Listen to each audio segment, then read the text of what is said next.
तो देखिए पाकिस्तान जो है आपका, जब आपका 1965 में 47 में जब पाकिस्तान कश्मीर को लेने के लिए जो है पाकिस्तान इंडिया से लड़ रहा था, तो छोटा सा जो कश्मीर का एरिया था वो किसके पास चला गया आपका, वहाँ पे किसकी आर्मी खड़ी हो गई, किसकी मिलिट्री खड़ी हो गई, आपकी पाकिस्तान की। ठीक है, तो वो जो एरिया है कश्मीर का उसको बोलते हैं PoK, that is Pakistan occupied Kashmir. तो पाकिस्तान ऑक्यूपाइड कश्मीर जो है वो आज कश्मीर के पास है, पाकिस्तान के पास है, और पीओके के बीच में मतलब पाकिस्तान ऑक्यूपाइड कश्मीर और इंडिया का जो कश्मीर है उसके बीच में एक बॉर्डर लाइन है, एक लाइन बना रखी है जिसको बोलते हैं LOC, line of control, line of control.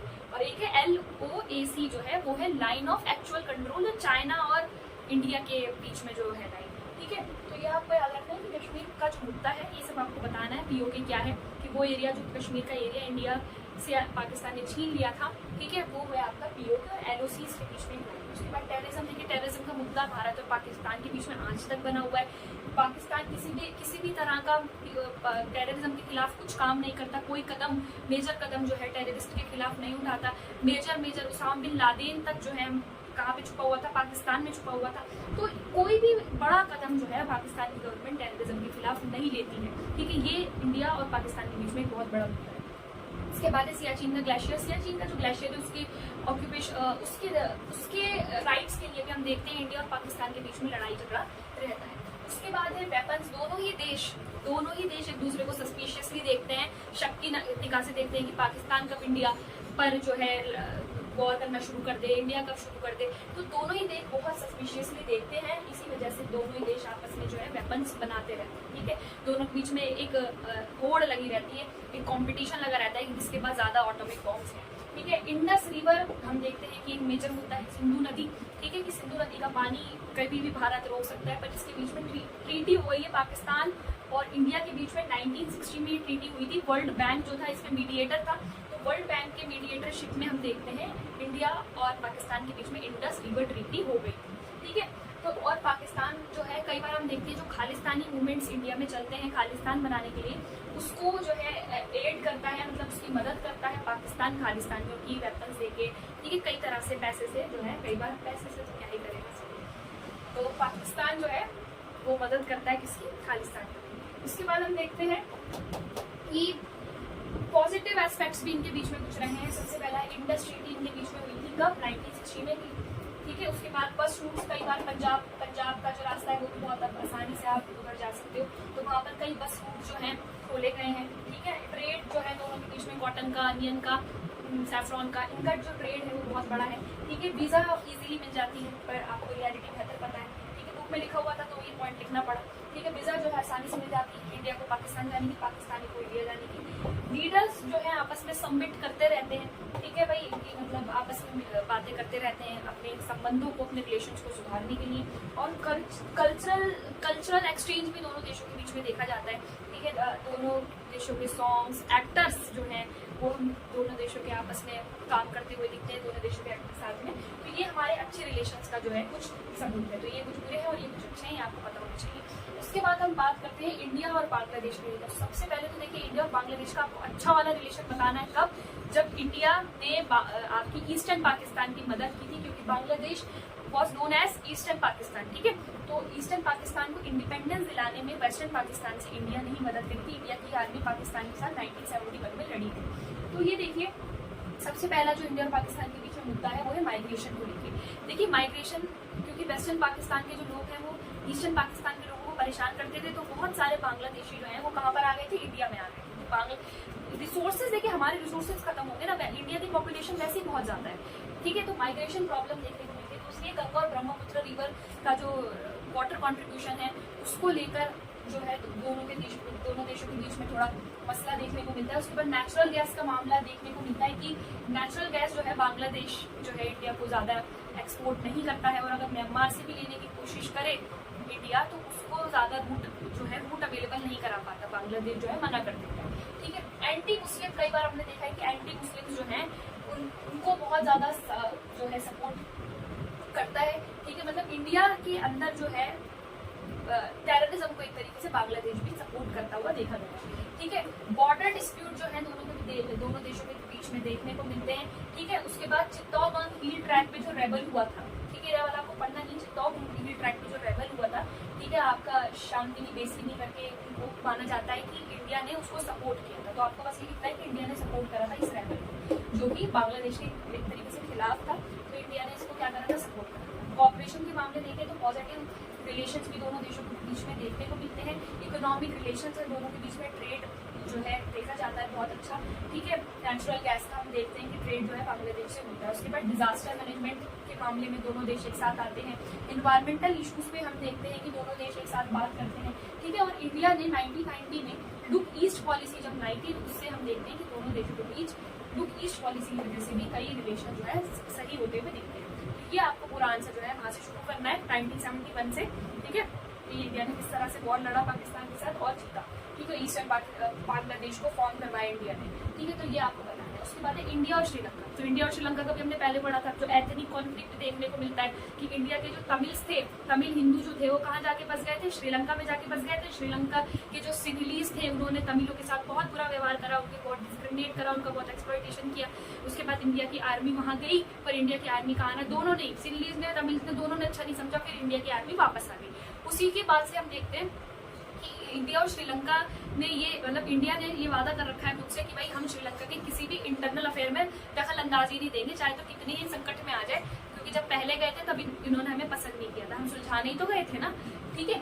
तो हम देखते हैं कि सुनामी जब आई थी श्रीलंका में, तो इंडिया ने काफी मेजरली हेल्प की थी, ठीक है। कोई इंटरनल मामला नहीं है, ठीक है। कोई इंटरफेरेंस, नो इंटरफेरेंस पॉलिसी अपना रखी है इंडिया ने, ठीक है।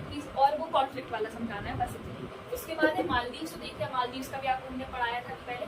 तो तमिलों ने जब अटैक करा था मालदीव पर 1998 में, तो हम ये देखते हैं कि इंडियन एयरफोर्स ने और इंडियन नेवी ने, ठीक है, इंडियन नेवी ने जो है बहुत मदद करी थी मालदीव की, ठीक है। तो यहाँ पर ये अच्छे रिलेशन हमें देखने को मिलते हैं। उसके बाद पास्ट भी हम दोनों का सेम ही रहा है, इंडिया और मालदीव का, दोनों ही ब्रिटिशर्स के गुलाम, ठीक है। तो भूटान और इंडिया के तो काफी अच्छे रिलेशन जो है माने जाते हैं, कोई ऐसा दिक्कत की बात नहीं है, ठीक है। एंटी इंडियंस को उखाड़ के फेंक दिया था भूटानी गवर्नमेंट ने।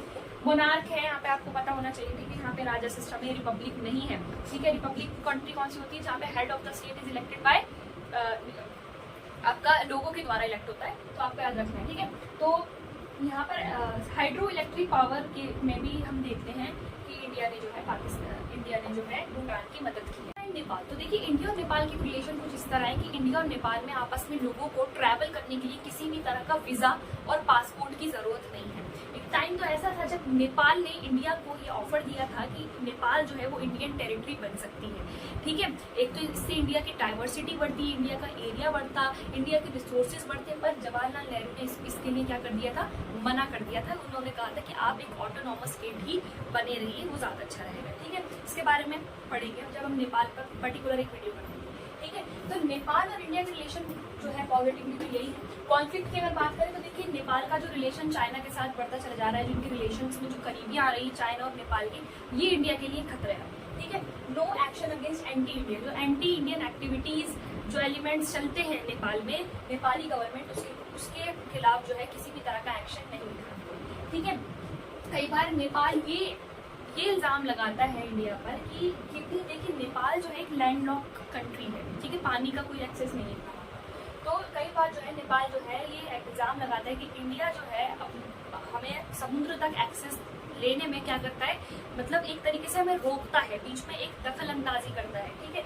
उसके बाद हम देखते हैं कि इंटरनल अफेयर्स में भी कई बार कहा जाता है कि इंडिया जो है उसकी इंटरनल अफेयर्स में जो है वो दखल अंदाजी करता है। बीच में हम देखते हैं कि इंडिया और नेपाल के रिलेशन जो हैं बहुत खराब हो गए थे, पर अब ठीक है, ठीक है। हम देखते हैं कि नेशनलिस्ट ग्रुप्स जो हैं वो भी हम बिहार में और आंध्र प्रदेश में देखने को हमको मिलते हैं, ठीक है, जो इंडिया के एंटी इंडियन एलिमेंट्स जो है भड़काते हैं, ठीक है। उसके बाद बात करें पीस एंड कॉर्पोरेशन की, तो पीस एंड कॉर्पोरेशन में आएगा आपका SAARC, South Asian Association for Regional Corporation, South Asian Association for Regional Corporation. ये 1985 में बना था। इसका हेडक्वार्टर जो है नेपाल के काठमांडू में है। काठमांडू जो है वो नेपाल की कैपिटल है, ठीक है। तो यहाँ पर हम देखते हैं सार्क बना और इसमें मेंबर्स ये है, इसके जो मेंबर्स है वो है MBPSP। तो M फॉर आपका मालदीव, बांग्लादेश, भूटान, श्रीलंका, पाकिस्तान, अफगानिस्तान, इंडिया एंड नेपाल। तो ये जो है ये मेंबर्स हैं सार्क के, और इनका एक जो ग्रुप है उसको नाम है सार्क, ठीक है। उसके बाद अगर बात करें तो तो इस पे मैंने अलग से वीडियो बना रखी है, साथ पे वो आप देख सकते हैं ये बना, ताकि इन सारे 8 देशों के बीच में, साउथ एशियन कंट्रीज के बीच में फ्री ट्रेड को बढ़ावा दिया जा सके, कस्टम ड्यूटीज कम की जाए, कल्चरल एक्सचेंज हो सके, पीस स्टैब्लिश हो सके। इस वजह से ये इसके ऑब्जेक्टिव है इसको बनाने के, ठीक है। उसके बाद देखिए कि ये फेल हो गया, मतलब ये ज्यादा सक्सीड नहीं हुआ जितना यूरोपियन यूनियन हुआ, जितना आसियान हुआ, उतना सक्सीड ये नहीं हो पाया। क्यों? क्योंकि एक तो देखिए इन सारे देशों के बीच में डिस्प्यूट्स हैं, जो भी हमने पढ़े, इंडिया और पाकिस्तान के बीच में कितनी लड़ाइयाँ रहती हैं, इंडिया और बांग्लादेश के बीच में कितनी लड़ाइयाँ रहती हैं, इंडिया और श्रीलंका, ठीक है। तो ये हम देखते हैं कि जो डिस्प्यूट्स हैं इन सारी आपस की कंट्रीज के, इन सबके हाथ तो मिलते हैं पर इन सबके दिल नहीं मिलते, ठीक है। मतलब ये सारे देश आपस में एक दूसरे को सस्पिशियसली देखते हैं, शक की निगाह से देखते हैं, भरोसा नहीं करते। और जब तक 2 कंट्रीज में भरोसा नहीं होगा तब तक आगे काम नहीं चलेगा, इकोनॉमिकली हो या फिर पॉलिटिकली हो, ठीक है। यूनिटी नहीं है इनमें से किसी भी मेंबर के बीच में। वही यूरोपियन यूनियन में आप जाओगे तो कितनी यूनिटी है, सेम आपका यूरो चलता है वहाँ पर, ठीक है। तो उसके बाद देखते हैं इंडिया, कई बार इल्जाम लगाया जाता है, ये सारी कंट्रीज इल्जाम लगाती है कि इंडिया डोमिनेट करने की कोशिश करता है मार्केट को, मार्केट के जरिए जो है इंडिया जो है अपना कल्चरली जो है अपना डोमिनेंस दिखाना चाहता है हमारे इलाकों में, ठीक है। तो यहाँ पे इंडिया पे इल्जाम लगाया जाता है कि मार्केट एडवांटेज जो है सबसे ज्यादा इंडिया ले रहा है और इंडिया जो है वो सबका बड़ा बनता है इस तरह से, ठीक है। क्योंकि इंडिया इन सब में सबसे बड़ी कंट्री भी है, ठीक है। अगर इंडिया की FTA मतलब फ्री ट्रेड एरिया की बात करें, ये एग्रीमेंट जो है फ्री ट्रेड एग्रीमेंट, तो फ्री ट्रेड एग्रीमेंट किसके साथ हुआ है इंडिया का? नेपाल, भूटान और श्रीलंका। ये आपको याद रखना है, 3 ही कंट्रीज से हुआ है, नेपाल, भूटान एंड श्रीलंका। उसके बाद एक साफ्टा पूछा जाता है, what is SAFTA? SAFTA is south Asian free trade area, ठीक है। तो ये ठीक है, तो साफ्टा जो है ये है। उसके बाद 2004 में साइन हुआ था इन कंट्रीज के बीच में, और 2006 में जो है ये इम्प्लीमेंट कर दिया गया था। इस क्या करा गया था इसमें? तो कस्टम ड्यूटीज जो थी आपस में इन कंट्रीज के बीच में वो कम कर दी गई थी और फ्री ट्रेड एरिया जो है बनाने की बात की थी। यहाँ पे एग्रीमेंट होगा, ठीक है, south Asian free trade agreement, ठीक है, एरिया नहीं एग्रीमेंट, ठीक है। तो यहाँ पर आपने देखा कि ये हमारा पूरा चैप्टर जो है कंप्लीट हो चुका है। आई होप आपको ये वीडियो पसंद आई होगी। कोई भी टॉपिक अगर आपको चाहिए तो मुझे बताइए, मैं उस पर वीडियो बनाने की जरूर कोशिश करूंगी।